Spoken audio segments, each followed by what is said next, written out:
The mind is more powerful. All right, doctor is back. Welcome back, sir. Please go ahead. Finish your comment, sir. All right, thank you, sir. The mind is more powerful than the laser beam. Now, but for you to be able, just like the laser beam, the power of the laser beam is in focus. If you focus it in one particular direction, you get results. But if you don't focus it, you don't get any result. Now, if you read the book Think and Grow Rich, Think and Grow Rich by Napoleon Hill, the very first chapter of that book, the very first line, Napoleon Hill says, truly thoughts are things. Truly thoughts are things. Things. Then when you look at, if you listen to if you listen to one of the most powerful recordings on personal development that has ever been produced on this planet, is a recording by a gentleman many, many years ago. The name of the gentleman is L. Nightingale. L. Nightingale. L. Nightingale entitled that The Strangest Secret. And L. Nightingale says the strangest secret that he has discovered in all the world is that you become what you think about. You become what you think about. He was actually echoing Solomon, the wisest man who ever lived. Solomon says, as a man thinks in his heart, so is he. Not so will he be, so is he. So your life today is a sum total of your best thoughts over the years. Whatever results, I tell myself that every day. Whatever result I'm currently producing, whether I like my results or I don't like my results, is just a direct reflection of my best thoughts. So in order to change my results, now you see, let me put it this way. You see, most people are externally driven. Most people, like she just told us now, most people are reactionary. They are not intentional about what they do. They are reactionary. Now, how do results happen? How do we create the results we have in our life? How do we get the results we have in our life?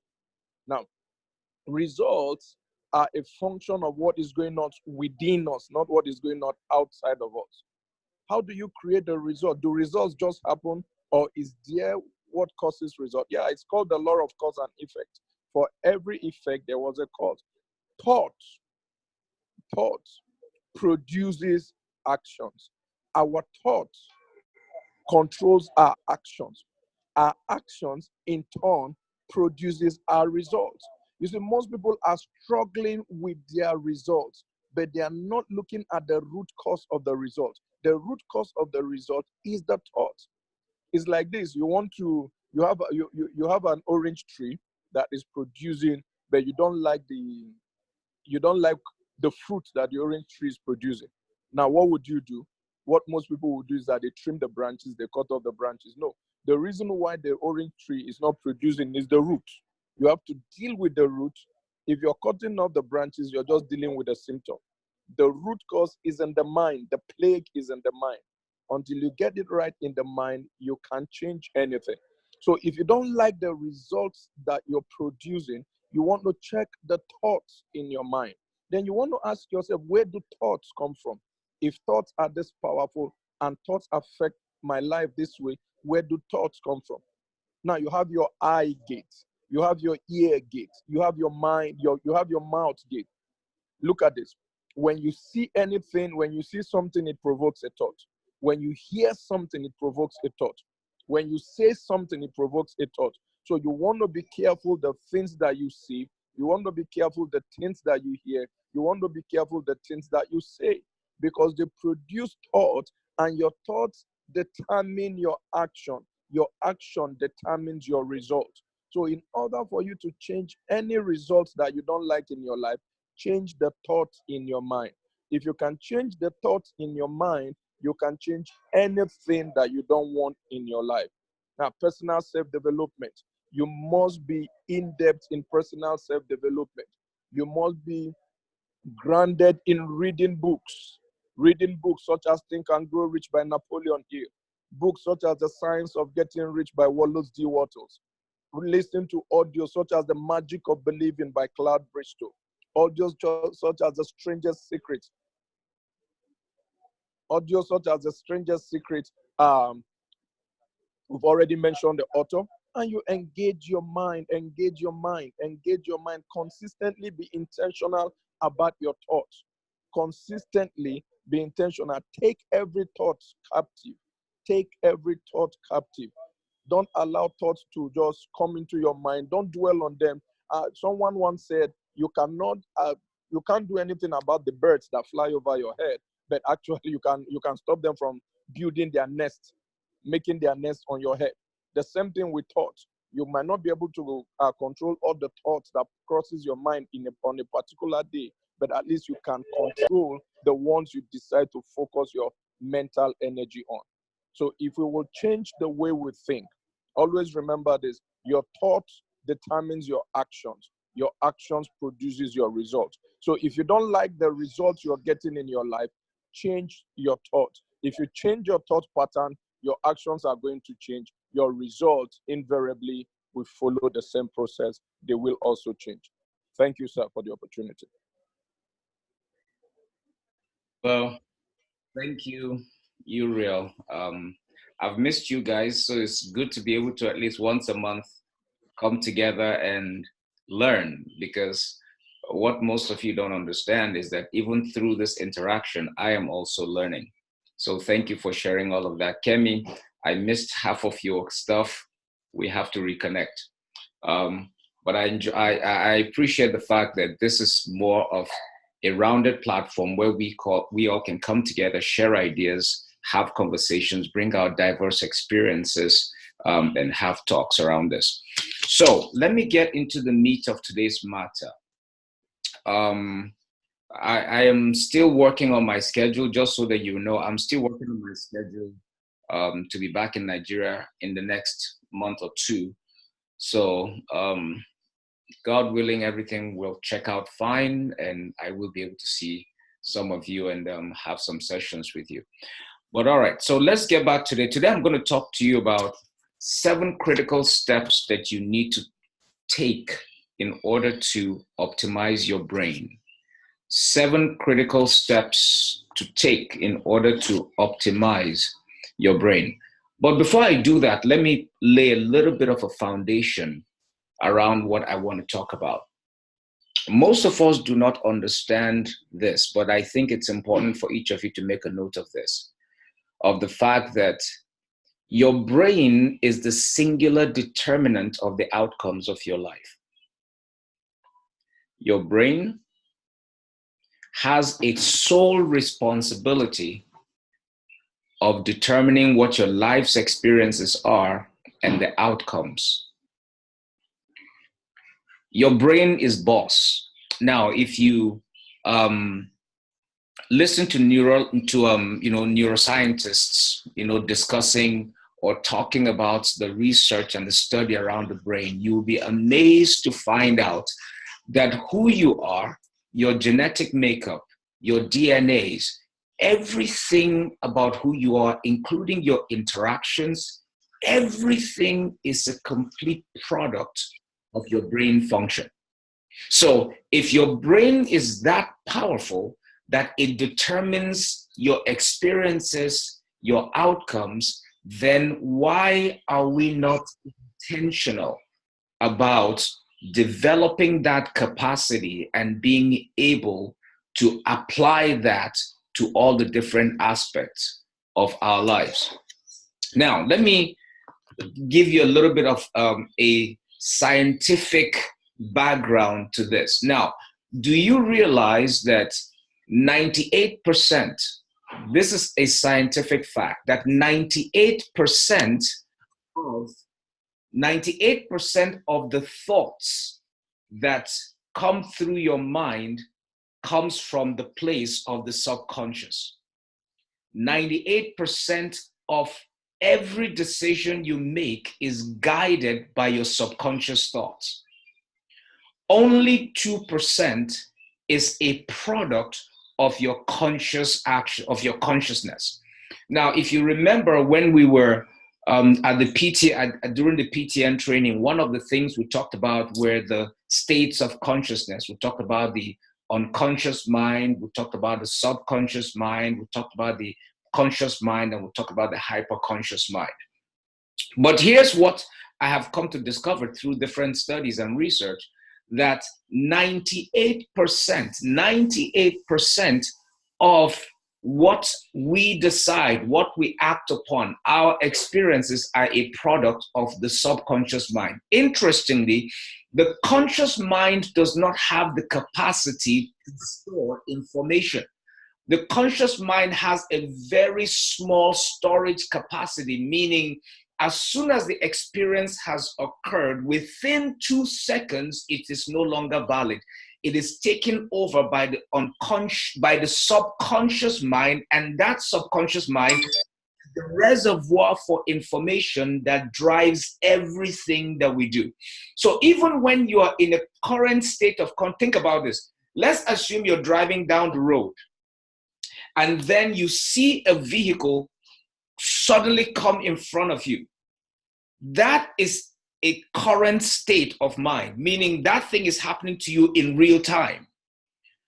But even though you react to it within seconds, the way the brain and the mind is designed is that a pre-conscious activity occurs that pulls information from the subconscious mind as to the outcome of what just happened within the past 1 second, and it processes that information and leverages your experience to tell you what to do in that present state. I am just trying to tell you how powerful the mind works. It is so powerful that it determines your reaction to a thing in a matter of split seconds. The brain is the most powerful computer on earth. The same way you click on your mouse and you click on your mouse and it reacts with your computer and pulls up information that you need to make decisions. It is the same way the human brain works. The only difference is that there is no mouse connectivity. It just interacts with your environment as its screen or its playground or its platform, and makes decisions based on what you have already stored in its memory bank, also known as the subconscious mind. So it is very important for you to understand that background in order for you to make these decisions going forward. Now, the problem is that most of us do not approach life intentionally simply because we do not understand the interplay of how the mind controls the outcomes of our experiences. Let me give you a simple example. Have you ever wondered why certain things never happen to you? Say, for instance, why is it that everybody gets that job, but you don't get it? Why is it that everybody has access to XYZ, but it never happens to you? It is not because you don't have the opportunity, the qualifications, or the capability. Is because in your subconscious mind, experientially, you've taught yourself and told yourself that that is not something you can achieve because you've never been able to attain it in the past. So even when you're approaching it in the present, you approach it with the mindset from the subconscious that says you are not going to get it. And that in itself breaks a fundamental rule that determines outcomes, and we will talk about that in a second. So essentially, your brain is boss. Your brain determines your outcomes. Your brain is the controller of your destiny. Your brain is in charge of everything. Who you are today is a function of the information that your brain has allowed to occur.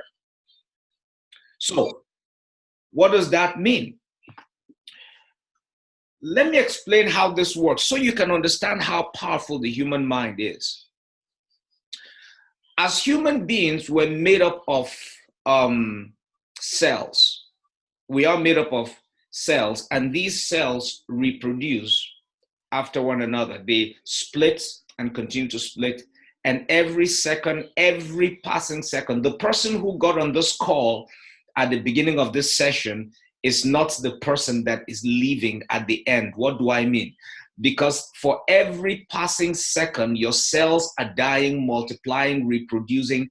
But you see, the thing about the cell is that it interacts with something called your DNA or your genes, and your genes are going to produce exactly after what it is that they have in that current environment. So what that means is that the person that is going to get off this call at the end of an hour or 30 minutes or whatever is going to be a completely different person. Why? Because the genes that have regenerated are smarter than the one that came on the call an hour ago. So try to picture a state where you're continually developing yourself. What that means is that your genes are going to continually become smarter. You are going to become a lot more improved. And that is why we insist on continuous development, that if you are consistent, you keep pushing it, you talk smarter, you sound smarter, the results, your outcomes, your experiences automatically will begin to change. Why? Because you are interacting with things that improve the quality of your thought processes, eradicates bad experiences and negativity from your mind, creating a future that you desire. And that is where I'm really going to get into the meat of what we're talking about today. Now, let me tell you this.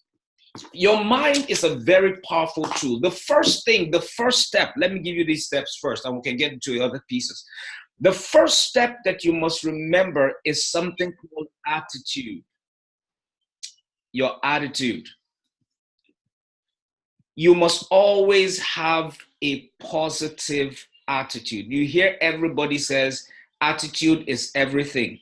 There is a measure of truth to that. Why? Because attitude is the first step to creating a future that is productive. Attitude. You must have the right attitude. Attitudes could be wrong. Every situation requires a certain type of attitude. And the attitude with which you approach any situation determines what you get out of it. So if you are approaching a situation with a negative attitude, it creates negative energy. And that negative energy interacts with your environment, which is primarily built on something we call matter, M-A-T-T-E-R. And that matter attracts like kinds, and that in itself influences your behavior. Have you ever been complaining about a bad thing? You go somewhere, you start saying, now, wow, these people, they're just so terrible. And in a matter of seconds, there's somebody who is sitting down there, they'll be like, yes, I'm telling you, that's why. Because attitude is very, very contagious. If you are always negative in your attitude, it creates a framework that attracts negative energy. So you must be conscious of your attitude. Be intentional about your attitude. I love what Kemi said at the beginning of this call. She said that I have come to realize during the last session or during the last class that anger, if I am angry, it is a choice. That if I am angry at a person, it is my choice. It's not, I don't have to be reactionary. I don't have to respond to people, or I don't have to react to people. Instead, I need to respond. A response is a thoroughly well thought out decision that is being acted upon. But a reaction is an unconscious, well, no, it is unconscious, but it is subconscious, based on the current situation without proper analysis. So it is very important for you to learn to be responsive in everything that you do, because that response in itself is predetermined by information that already exists within you, and that in itself will determine what your outcomes would be. So don't be quick to get angry. Even most of you here are Christians. The Bible says, it says be slow to speak, right? It says be slow to speak. That means don't just blurt out and just get angry. Take a moment, think through it, and then before you respond. In fact, there are situations where so much mess and stress is averted, sometimes in relationships, sometimes in marriages, sometimes in our interactions with people at work. Why? because we do not take the time to process information. Imagine someone did something that hurts you. Maybe they said something to you that wasn't right, or that you perceived at that point wasn't right, or they may have tried to interact with you in a way that you just didn't feel was right. But at that moment, if you were reactionary, you may miss out the entire picture. But have you ever been in a situation where you take a second and step back, and after you take a moment, you go back home and then you think through it? What that thinking process does is that it engages not only your conscious, but your subconscious mind to dig into information, see other perspectives concerning that situation, and will now say, oh, maybe they were not trying to be mean to me. Maybe this is where they were coming from. Different perspectives begin to come, and then that in itself shapes the response that you give, which is a lot more rounded and a lot more effective. So it is very important, like Kem said earlier, that you pay attention to your responses. So going back to my point, attitude is everything. Attitude is important. Approach life with a positive attitude. Your attitude shapes your environment. Your attitude attracts the right kinds of people, the right kinds of opportunity. Your attitude in itself sets the pace for the race that you run in life. Your attitude is key. If you have the wrong attitude, you will experience the wrong outcomes. If you have the wrong attitude, you will experience wrong outcomes. So very, very important. Make sure you pay attention to your attitude. I will encourage you to do some studies around the question of attitude, so that you can understand a little bit more. You see, the problem is that a lot of us, we hear a word, we think we understand what it means. Go beyond that. I have books on attitude, just on the topic of attitude alone. One major proponent, or a leading thought leader in the space of attitude is a man named Ken Blanchard. I will encourage you to read some of his books. If you have access to his books, his videos and stuff online, follow him. I follow folks like this. You see, you're busy following strangers on social media, Instagram, Facebook, and all of those things, people that you don't even know. I follow thought leaders. If you look at my Instagram or my face, if you look at my Instagram or if you look at my Twitter account, you see the people that I follow. They are people that the things they post add value to me. I don't want to see what you had for lunch yesterday. It adds no value whatsoever to my life. So learn to follow people. In fact, there was a day I sat down here and I sat down to delete or unfriend over 3,500 people on Facebook. I mean, over 3,500. That means if I don't know you, that means if I've never met you, I unfriend you. Why? Because we're not friends. The word friend means something, right? Because some of the things that you see are also shaping your attitude. Don't forget, all of these windows are drivers to your brain. All of the windows are drivers to your brain. They keep passing information, and once your brain processes that information, don't forget, I told you, your brain is like a computer. It processes that information. The next thing it does is that after that information is processed, it does something. It stores it. Where do you think that information is stored? It gets stored in your subconscious mind. And when that information or a similar situation arises, your brain goes to pull that information from your subconscious mind, applies it to the 2% that is the conscious state you're in, and then you make a decision based on that. So it is highly critical that you pay attention to what your brain stores, and that is why you need to pay attention to your attitude. Number 2, belief. What do you believe in? You see, most of you on this call right now, I'm looking, I can see everybody that I can see right now is a Christian. And even if you're a Muslim, we talk about faith. What is faith? Faith is simply what you believe in. You see, it doesn't matter what it is that you engage in if you do not have faith, or you do not have a belief in the things that you are doing, then you are leaving all the outcomes to doubt and unbelief. One of the things that you can do to optimize your brain is to improve the quality of what is stored in your subconscious mind. And that is why faith or belief comes to play. Why? Because if you believe the thing is possible, then you're able to experience it. Your brain now associates that action with positivity and stores it in your mind, so that the next time that situation comes, you are no longer doubting yourself, because experientially your belief in that thing created a positive outcome. So you must learn how to believe in yourself. You'll have to learn how to control your brain through positive belief. Belief can be positive, it can be negative. If you believe, let me give you a simple, this is a true story and I'm not making this up. Many of you don't know this, but let me just tell you. Many of you did not even know that in 2014, I got diagnosed with cancer. Many of you didn't know that. I know that will be a huge surprise to a lot of you. 2014, November, I was diagnosed with cancer.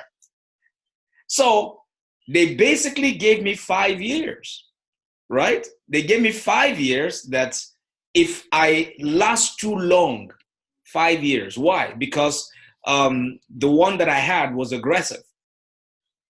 Now, let me explain something to you. This was early November of 2014.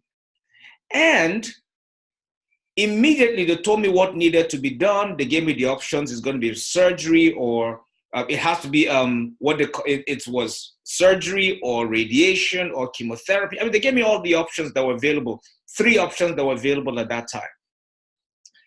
And here is the true story. They now gave me some pills that I needed to start taking to control it immediately. And I remembered coming home with those pills, and my wife, who happens to be a doctor, looked at them and just said, these pills themselves have enough poison to kill a person. So you have to make a choice. Do you want to go down this path, or, because to be honest with you, I'm the one who is dealing with the problem, right? So I'm sitting down there just looking at her like, it's easy for you to advise. You're not the one that has the problem. Just to tell you how irrational the mind could be. It doesn't matter, whatever the outcome would be, positive or negative, it also impacts her. But at that point, all I was thinking about was myself. So I'm thinking like, oh, you're just busy here saying all of this and blah, blah, blah.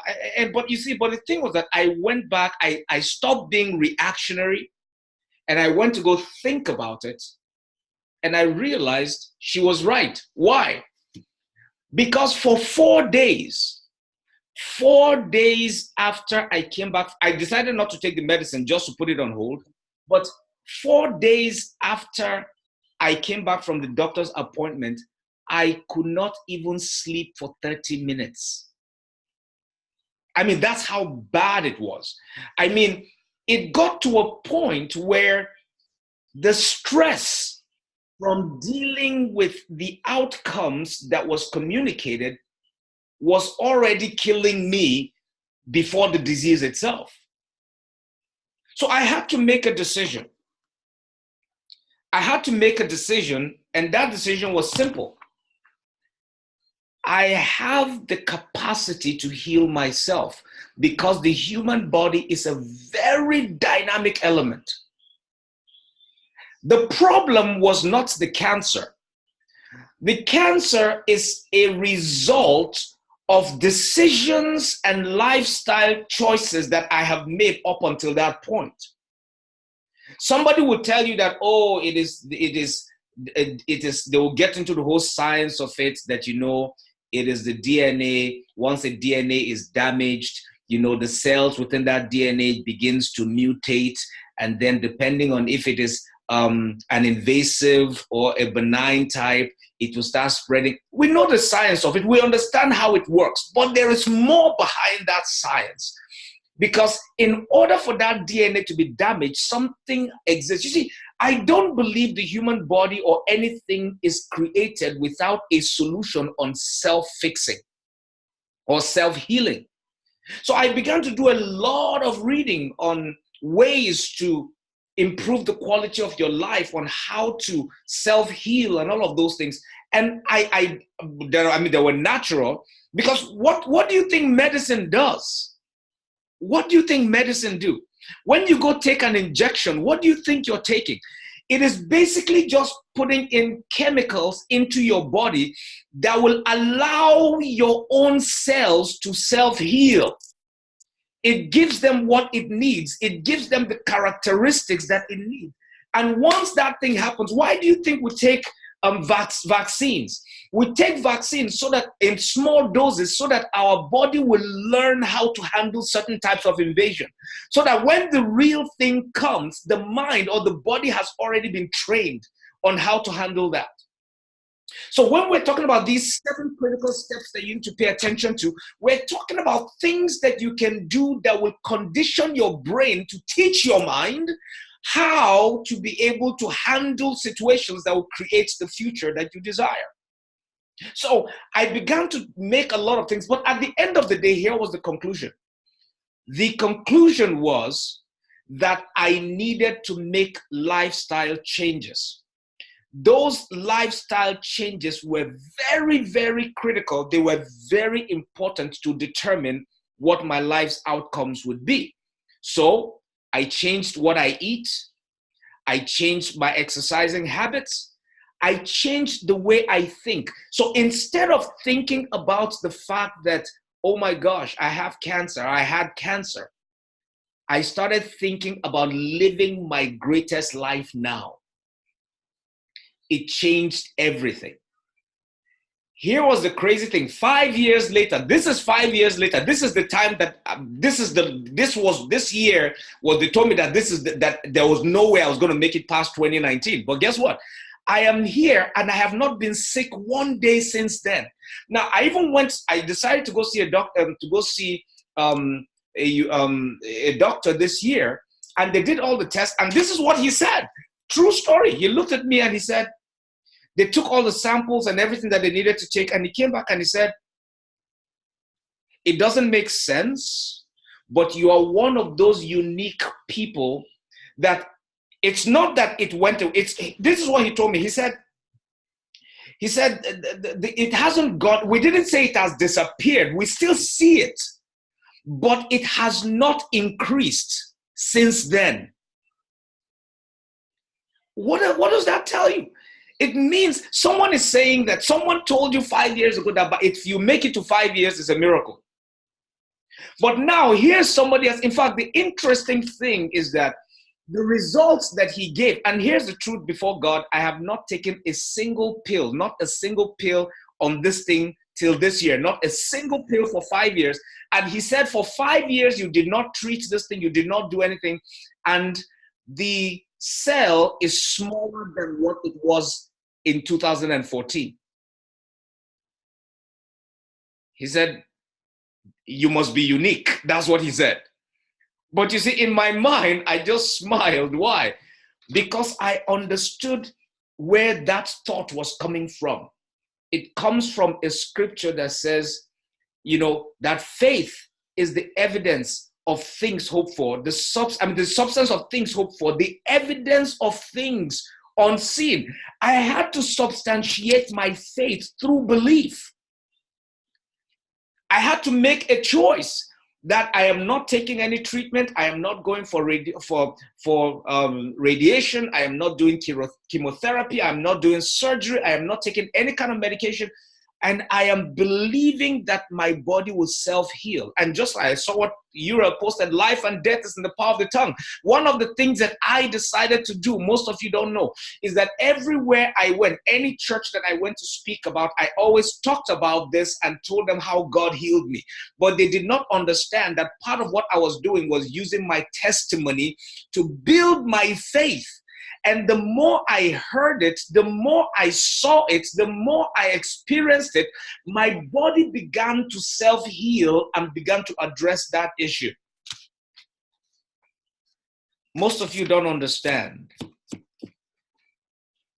that God did not create you without the ability for your body to heal itself.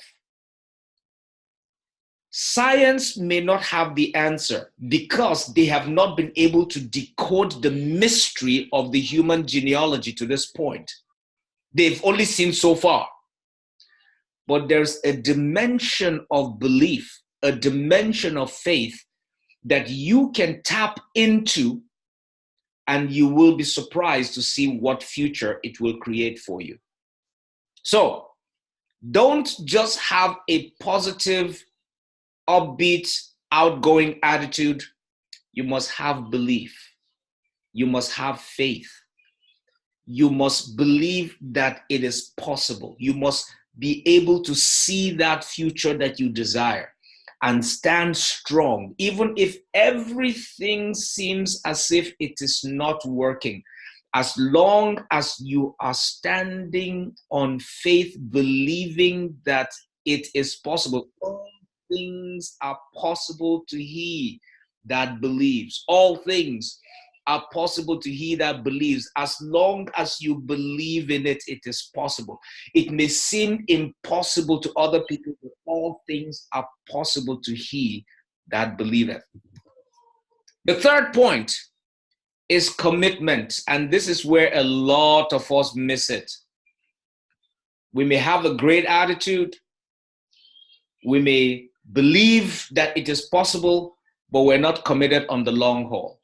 I just shared with you 5 years. 5 years. Here's the truth. Here's what I decided. I said, I made a conscious decision that, you know what? If I die, I die, but I am believing. That was the truth. 5 years, not taking a single pill for anything, not gone through radiation or therapy, nothing. 5 whole years, just intentionally making lifestyle choices, being careful about what I eat, going a lot more organic, exercising a whole lot more, working out, making sure my body's oxygenated, paying attention to the alkaline levels in my body, staying away from things that are acidic. Anything that I know will work contrary to that state, I am being deliberate about it. But most people do not understand. Why? It's a commitment. You must stay on the grind. You must continue to push. When it seems like things aren't working, you still stay fixed on that path because your belief is set on a specific outcome. Most of us give up too easily. It is very, very, very important to make sure that you stay fixed, you stay committed to the end. You may have to change things around, but the end result cannot change. Your strategy, your roadmap may change, your strategy may change, but your outcomes must remain consistent. It may not be working today, but keep working at it. You can't just give up. Many of us give up too easily, and that's the reason why we do not achieve our greatest aspirations. Stay fixed, stay focused, stay committed. If you do that, it is only a matter of time, and everything that you desire will come through. The fourth is many of us have stopped dreaming. Dream. You have to learn how to engage the power of the mind. If your mind becomes saturated with creative thoughts, it begins to speak possibilities to your mind. If your mind becomes engaged with ideas and images and thoughts that are progressive, your mind begins to create neural paths in your brain that will allow you be able to get to where you want to be from where you are.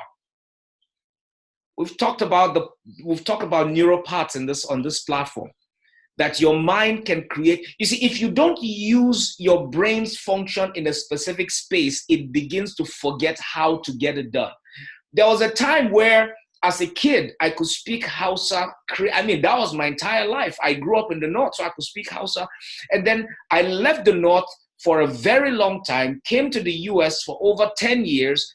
I had not spoken Hausa with anybody in close to 15 years, you know? And then I hear people speak, I understand what they're saying, but I could not even answer them properly. And that was the language that I spoke growing up. So I now met a gentleman named Barnabas Erastus on a flight, sometime in 2014, I think. And then right about that same time, I got in contact with another guy named Sam Oye. And so we just became friends and came to find out that we were all Barak boys. You know, we grew up in the North and that kind of stuff. And so deliberately, we made a conscious decision. I made a decision. They didn't understand it. They were just talking. So when we talk, I always try to speak Hausa with them intentionally. So it became a habit. And then from there, we started speaking Hausa again. In a matter of 1 or 2 years, I was already back to where I was. It was so funny because the neural path that was for managing language had already started erasing itself from lack of use, to a point where I could almost not understand. The same thing with Yoruba. I lived in Lagos for 10 years. I was picking up the language. I was speaking the language, but because I left for so long, I've forgotten the whole thing, and I have not been consistent in even wanting to pick that up. So whatever you do not use over time will naturally go away.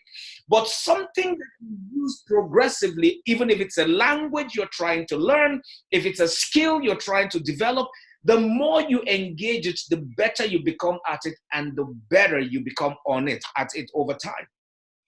So you must consistently dream.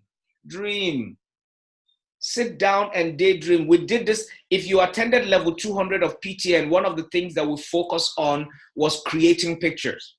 When you get to level 200 of PTN, you get into that, talking about the power of creative thinking, being able to create pictures of where you want to go, what you want to see, who you want to be.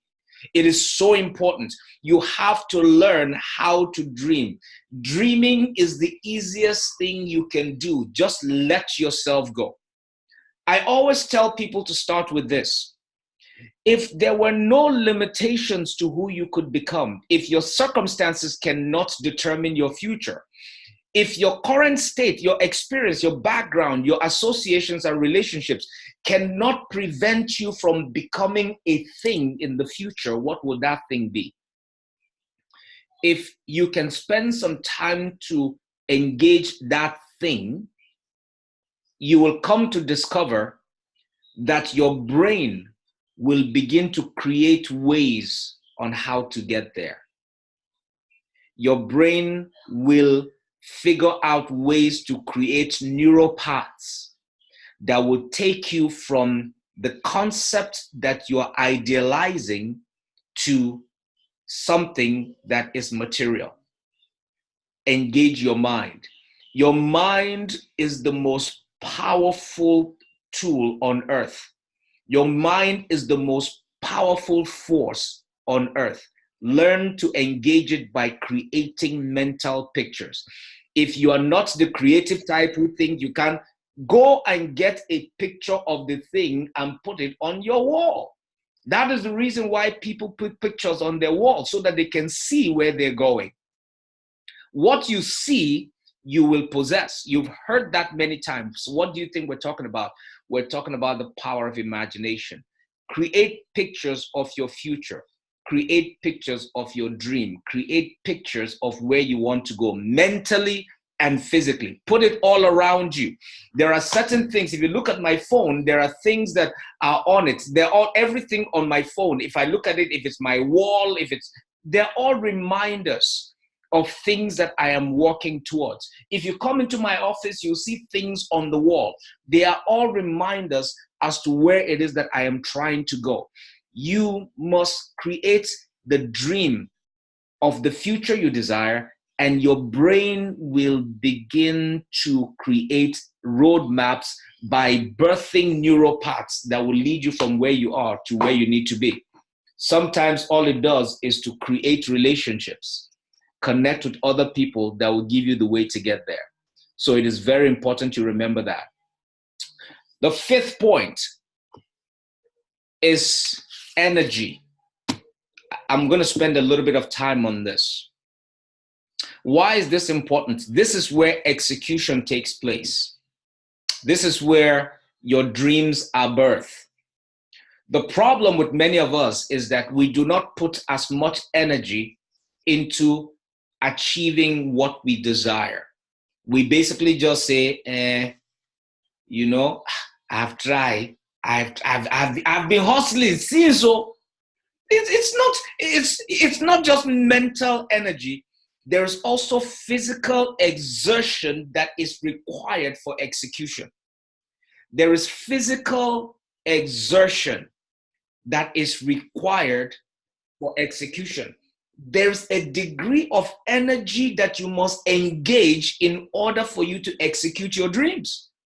You must stay at it. We've talked about persistence. We've talked about commitment. We've talked about all of these things.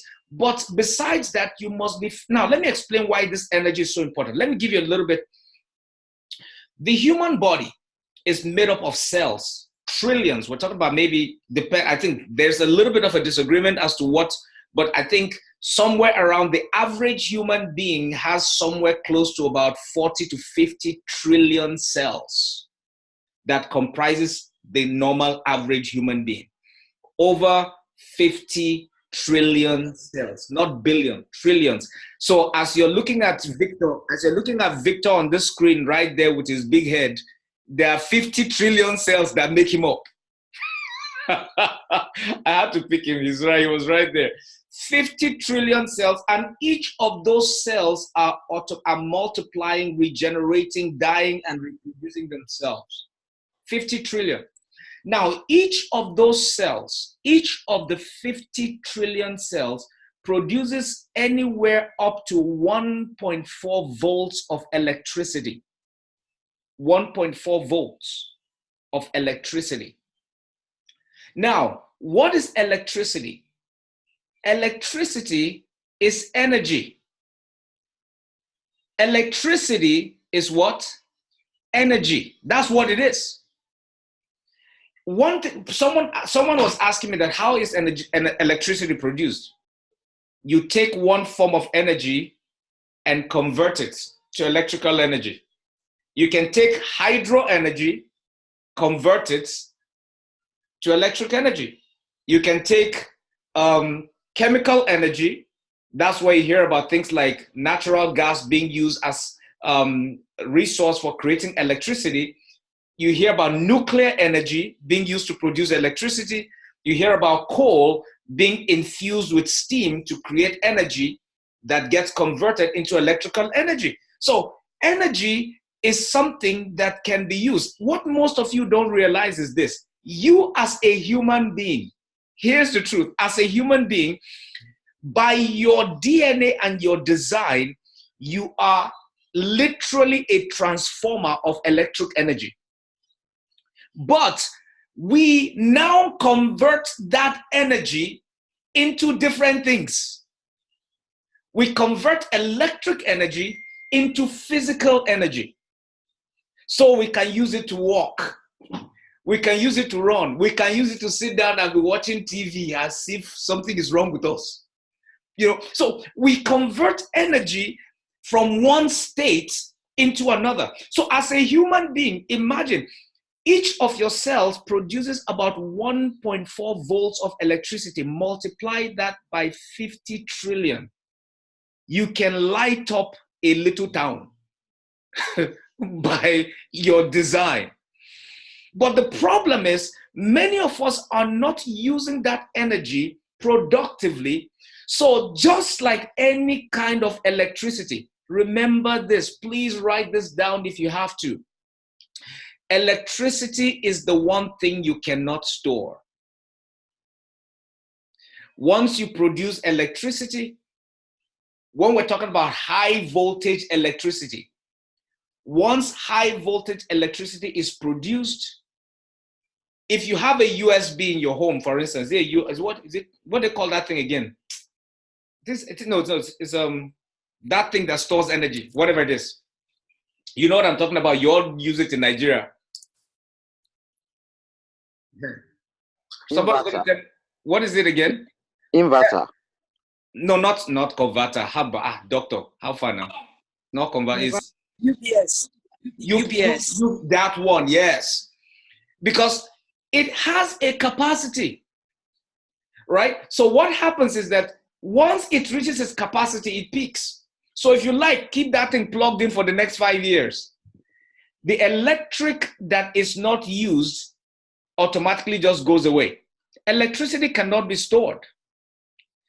You see, that's why and the thing about electricity, what most people don't understand is once the generators or whatever plants or whatever sources create an electricity, if it is not maintained, it begins to die and depreciate. Oh, classic example. Why do you think Nigeria is producing less and less and less electricity? Because the grid is not being maintained. And electricity, if you do not keep optimizing the resources or the plants that produce power, what happens is that over time, the quality of even the product is going to be depreciated to a point where it is no longer in existence. So it's the same thing. See yourself, a human being, as a conductor or a generator or a plant for electrical power. Because the more you are engaged, that's why people who are sharp, who are continuously developing themselves, their mind is always working. It's always engaged. Why? Because the more information you engage, the higher your energy and the more you produce. So it's not just having energy you go sit down, you convert corn flour energy to sleep energy. When I say corn flour, I'm talking about eba. Or is it cassava power? You sit down and you demolish a mountain of natural resources in this bowl with meat and everything, biological resources. You combine all of that and you have it. But do you know the sad thing? One other person will eat all of that and have energy to go and work. Another one will eat that thing because it's not been engaged. Just the next thing they do is lie down and sleep. Because energy that is not used will look for an outlet to find expression. So you must pay attention to your energy. Your energy must be intentional. You must execute and exert your energy towards things that are productive. Spend your time rather than sitting down watching 20 hours of what's the name of that Z World.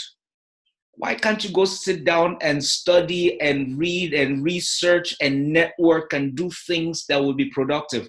Because the more you exert energy into developing your brain, it begins to produce solutions, resources, and answers to things that people normally would not get through to. All right? So energy, very, very critical. Point number 6 is focus. You must stay focused. You must stay focused. Focus that is dispersed will not produce results. You must stay focused. Think about a laser beam. A laser beam is simply focused energy. That's it. It's focused electrical energy.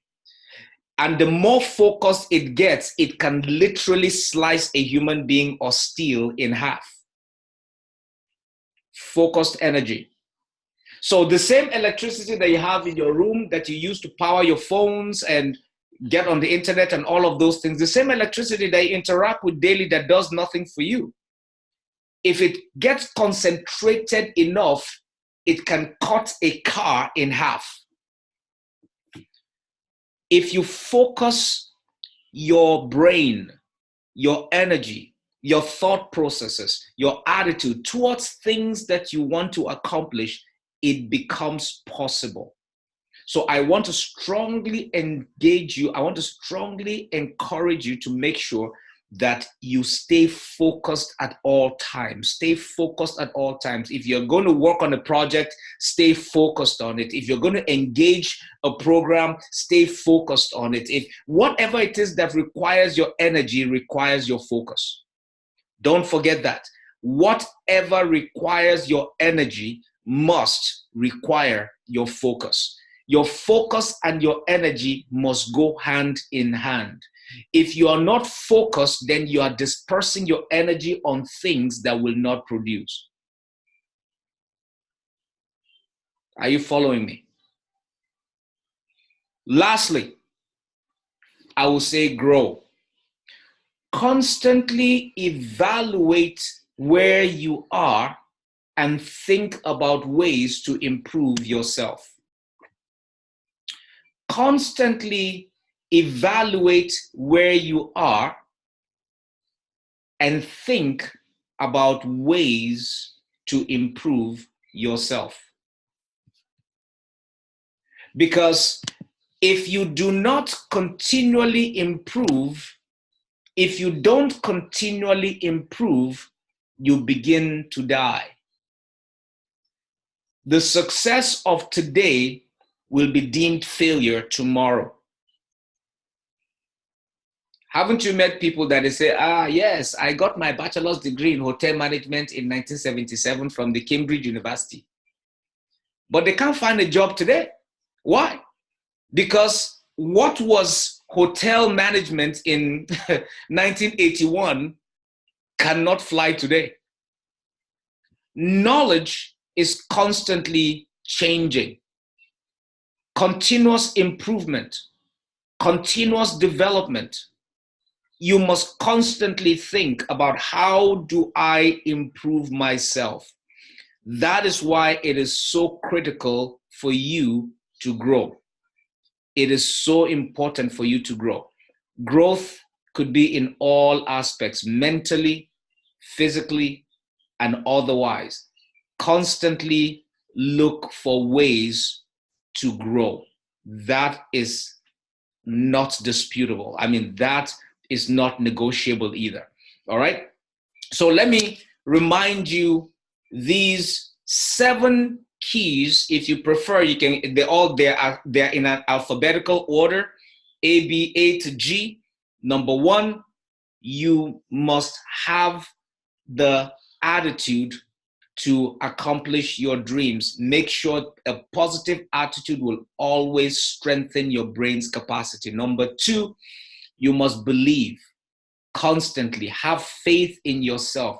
Have faith in the fact that what you are desiring is achievable, it's attainable, it is possible, and you keep working towards it. Number 3, you must stay committed. Never give up. Be consistent. Be resilient. Do not back up. When it seems like all things are not working, take a break. Go sit down. Hit your head against the wall if you need to, but come back and pick up from where you stopped. Number 4, you must dream. Constantly create pictures of your future.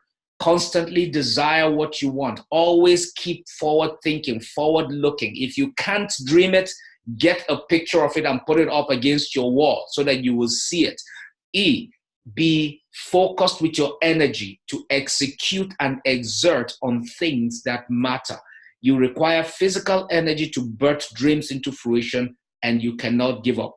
Number 6, stay focused. Your focus determines the outcomes of your energy's execution. Stay focused at all times, and then be sure that you constantly evaluate yourself and continuously grow. All right? So that, my friends, are what I deem the 7 critical steps that you need to take in order for you to optimize your brain. Okay? So what we're going to do is that we've gone beyond our call time by almost 45 minutes. And I really appreciate you guys staying, because I had some technical issues earlier. So I appreciate you guys hanging out and getting this thing done. But what I would do is that I'm going to leave the line open so that if you have questions, let me try and answer as many of your questions as possible. All right, so questions. If you need to ask questions, unmute yourself, ask your question, and then we'll go. If you prefer, you can type it whichever way. Okay, go ahead. Answer your question now. It's not correct. You've raised your hand. Answer your question. Yeah. Oh, okay, good evening, sir. And good evening, everyone. Yes, my question is this. I just learned of your diagnosis of cancer, and sincerely, some cold chills came through me while you were recounting the experience. What emotion I will have felt when the doctor gives me such diagnosis and prognosis will be fear. I will have been so much afraid. So the question is very simple, sir. How were you able to deal with fear? Fear of death, fear of uncertainty, fear of how things may turn out after getting from the doctor. All right. So here's what I did. I moved my, well, let me be honest with you. You see, once you hear those, you say, okay, most of you know me. I'm not the typical preacher. You see, some other people tell you that the moment they just told me that, I just told death, I bind you. Whoa. Once they told me, I just say, hey, now don't finish. Yeah, it's a serious situation. I mean, I freaked out. I panicked, and I'm sitting down there like, oh God. I'm already thinking I won't be there to see my kids grow up. You know, all that I was thinking about at that point was how to put my house in order. It's a scary thing. I'm not gonna downplay that. Fear is real, but it only takes root if you fuel it. Fear is real. It will always come around, but it can only take root if you permit it. So when the diagnosis came, of course I was scared. Like I told you, I said for the first 4 days, I could not sleep for 30 minutes. Imagine what that was doing to my physical body. I could not function. I could not eat. I could not work. I was just sitting down. I was just lying down in bed for 4 days. So I had already, by my own actions, already condemned myself to death. I'm just telling you where it was. So if you allow fear the opportunity, it will drive you down a path of self-destruction. So for me, once it got to that point, I remember this day clearly when I asked myself,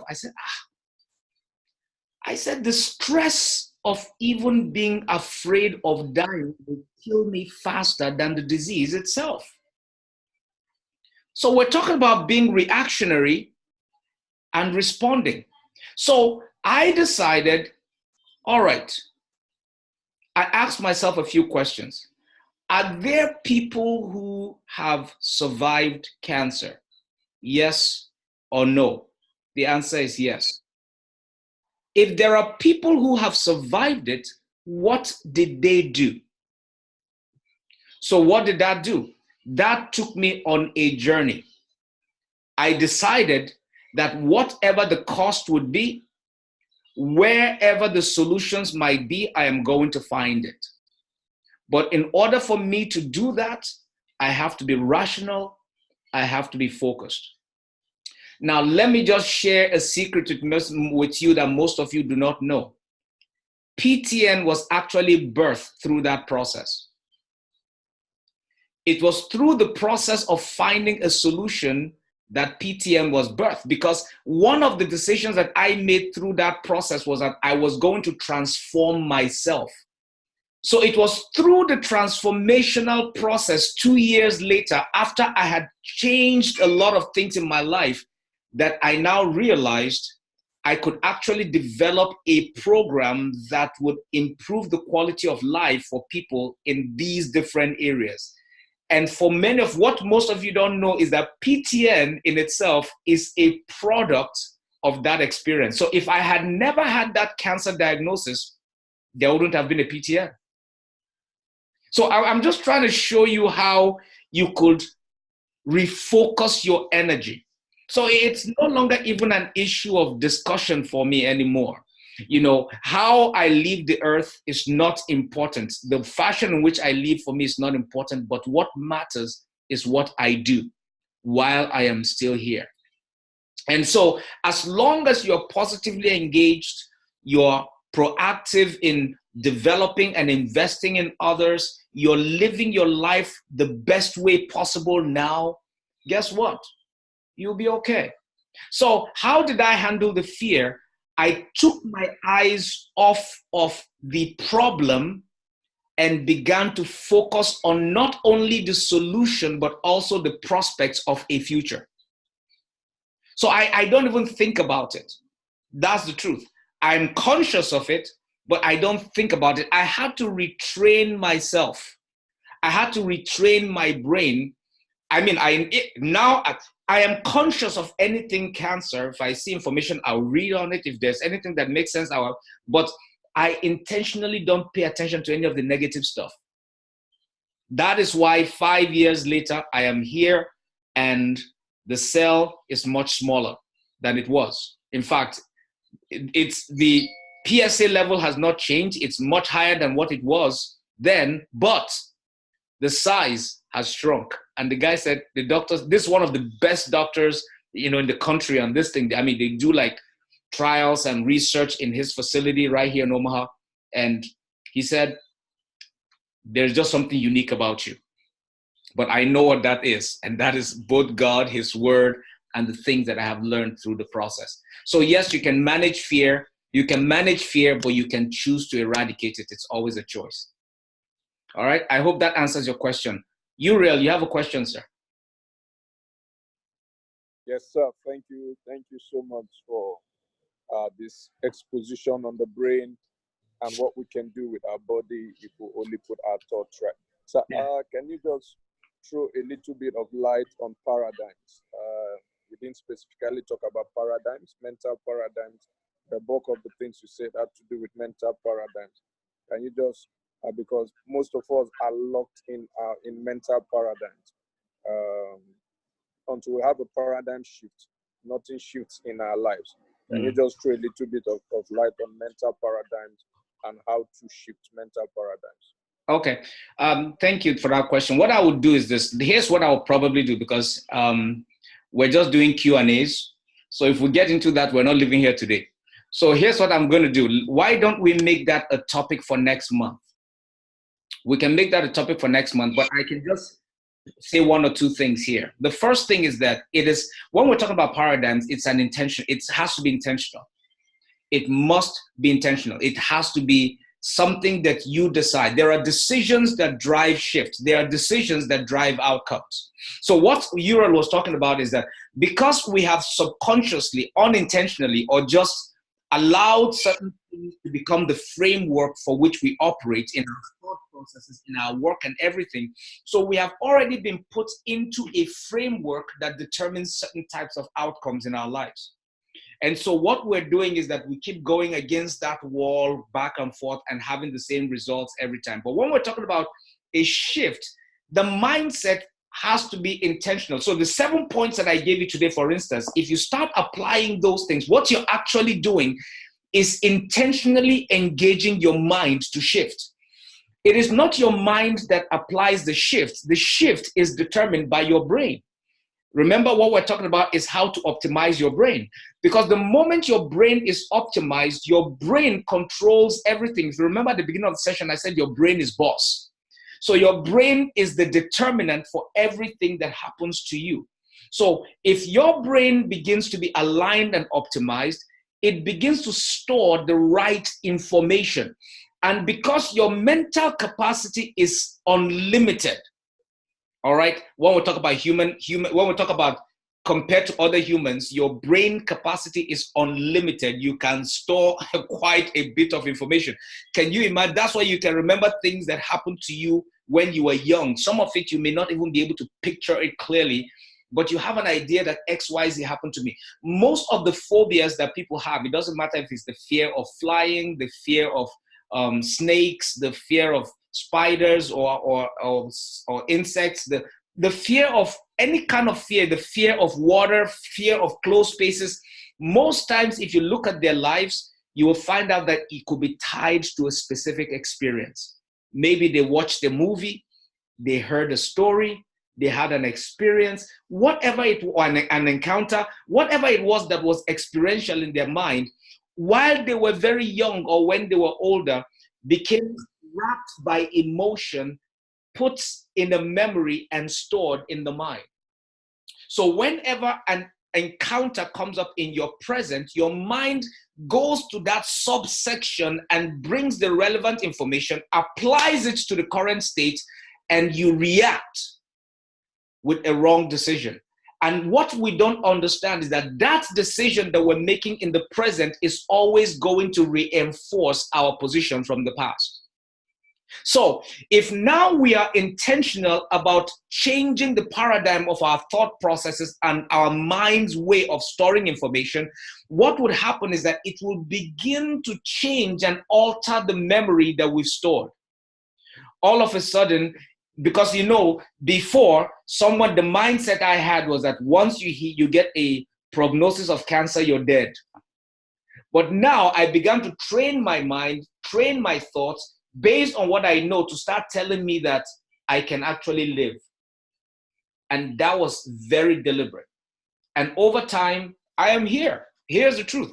They just did, I was in the hospital for like several days this last couple of weeks.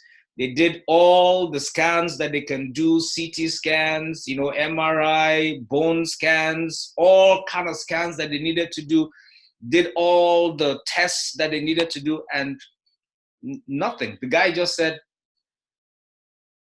you're fine. Whatever it is that you're doing, just keep doing it.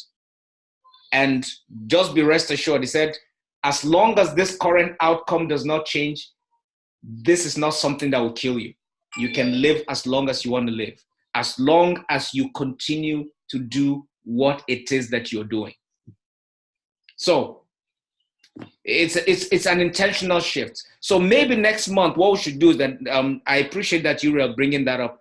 Next month, what we should do is that let's talk about a mental paradigm shift. I think that'll be something that'll be helpful. It's good to build on that. So thank you for making that suggestion, Uriel. Any other questions? No? A lot to work, a lot to think about. It looks like all of you are just like, I have to go and work. All right. Okay. Charles, God will help you. All right. Okay. Well, so thanks everyone for joining me today. I'm going to let you guys go. So if you need anything, if you have questions later on, feel free to. But as we always do every month, I'm going to encourage you, go back into the group and let this conversation continue in that group. It will keep you guys busy for the rest of the month. So thank you. Good to see all of you. And I will look forward to catching up with you next month, first Saturday of every month. All right. So I'm looking forward to your feedback and your takeaways in the group. So, all right. So have a good weekend. PTN people, I will see you 2 weeks from now. All right. Have a good evening. Thank you, Prof. Thank you, Prof. Thank you so much. Have a lovely evening. Thank you, sir. You're welcome. Thank you, sir. All right. Expecting the recording, sir. Thank you. I hope it worked. I will check for it. Please let it work. Okay, good. Thank you, Doc. All right.